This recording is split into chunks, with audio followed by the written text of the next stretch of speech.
September 2-ാം തീയതി മാതാവിനെക്കുറിച്ച് ഇന്ന് പറയാൻ ഉദ്ദേശിക്കുന്നത് പർവ്വതമാതാവ്, അവർ ലേഡി ഓഫ് ദ മൗണ്ടെയിൻ.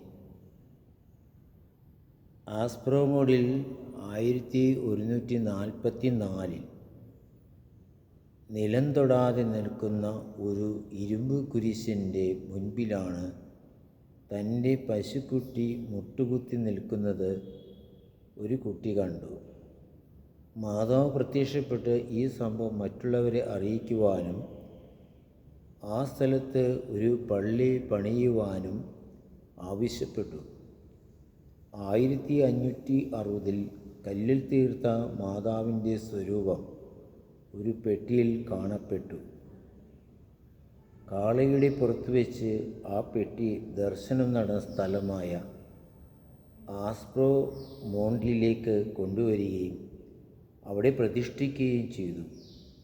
പോൾസിലേക്ക് 24 മണിക്കൂർ യാത്ര ചെയ്ത് സിസിലിയിലെയും കലാബ്രിയയിലെയും ജനങ്ങൾ എല്ലാ വർഷവും സെപ്റ്റംബർ 2-ാം തീയതി മാതാവിനെ വണങ്ങുന്നതിന് വേണ്ടി ആഘോഷപൂർവ്വം ഇവിടെ എത്തിച്ചേരുന്നു. ദൈവത്തിന് നന്ദി.